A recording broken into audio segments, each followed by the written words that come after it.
Okay, next. Punta naman tayo class sa government intervention. So ano ba tong government intervention? Kasi meron daw kasing situations wherein sa ating market, yung prices, it may either be too high or too low. So at this point, nagkakaroon na ng government intervention or nakikialam na si government para maitama yung market. So, class, bigyan ko yung example ang example ng prices are too high, for example, masyadong tumataas ang presyo ng gasolina, 'di ba? Pwede magkaroon tayo diyan ng government intervention. Okay? So, yun yung too high. Ano naman yung too low? Let's say masyadong mababa yung minimum wage, 'di ba? Or yung pasahod or yung daily wages. So, pwede rin magkaroon dyan ng government intervention. The price of the products, goods or services man yan, are too low or even too high. Okay? So, ano ba yung iba-ibang manners wherein the government intervenes in the market? So, na-mention ko na yung kanina, yung dalawa. We have first, taxes. So, anong effect ng taxes? Siyempre, class yung taxes, that is also a business cost. Cost of doing business din yan. So, taxes results to higher costs and therefore less production. Kasi nga ang relationship between production cost and the supply is inverse. So, higher cost, less production. Okay? So, anong opposite ng taxes? Subsidies. Subsidies naman results to lower cost and therefore more production. Okay, so yun yung subsidies. Okay, so ito madali lang maintindihan yung taxes and subsidies. So class, dito may nagkakaroon ng confusion yan sa price ceiling and price floor. So ano ba yung price ceiling? So that is a maximum price for a certain good. So ito na class yung si government nag-intervene, nagseset siya ng price ceiling when the equilibrium prices sa ating market ay masyadong mataas. Okay, so ang best example niyan, si government nagse-set ng maximum price for gasoline. Okay, so let's say ito yung current price ng gasoline class. Let's say that is 50 pesos. Okay? So kung itatama yan ni government, so let's say magagawa siya ng price ceiling, magse-set siya syempre ng price ceiling below the equilibrium kasi kung magse-set siya ng ceiling dito, wala kwenta yun. So nag-set siya dito. So let's say that is 45. 45 yung price ceiling niya. So, kung yan yung price ceiling, dapat ang price natin lower than 45. 45 or below. Okay? So, yan yung price ceiling. Maganda yung price ceiling kung sa gasoline kasi maximum price yan favorable yan. However, class, meron tayong problem dyan. Kung iseset natin yung price ceiling below the equilibrium price, anong problem? So, dito tayo mapupunta. The quantity demanded is greater than the quantity supplied. Okay, so magkakaroon tayo ng shortage.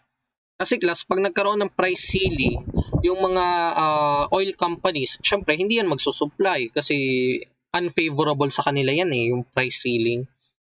Diba? So, it may lead to shortages.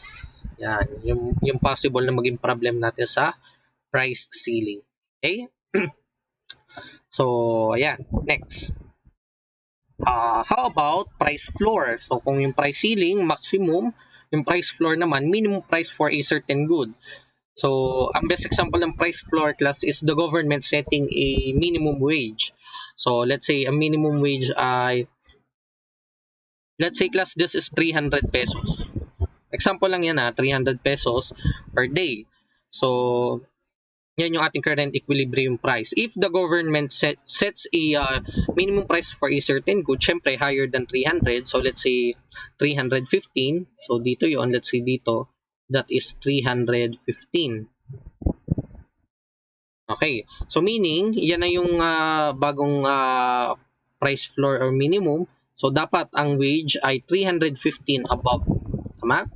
Okay. So, okay yun. Favorable yun sa workers. Diba kasi higher minimum wage. However, anong problem?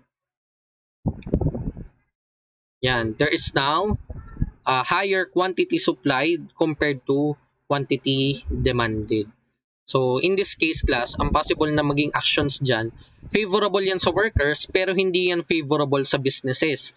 Kaya ang possible na maging impact dyan, bakit bumaba yung quantity demanded? Bakit hindi na gusto ng mga businesses na mag-hire ng workers? Most likely, ang gagawin nila, bibili na lang sila ng machine kaysa mag-hire ng workers. And in that case, meron tayo ngayong surplus. Okay? And last, alam naman natin na ang surplus, when it comes to employment, ang ibig sabihin niyan ay unemployment. Diba? Mas marami yung supply, meaning yung available workforce, kesa sa demand for the workforce. So, in that case, unemployment yon. So, hindi rin maganda yon. Okay? So, ayan class, yung ating price ceiling and price floor, so, pinag-aaralan dapat yan ng government bago sila mag-implement. Para makita nila yung possible effect, kasi nga, it may lead to shortages or surplus. Okay? So, yan yung ating government intervention. Next, punta naman tayo sa externalities. So, ano yung externalities? So, itong class externalities na to,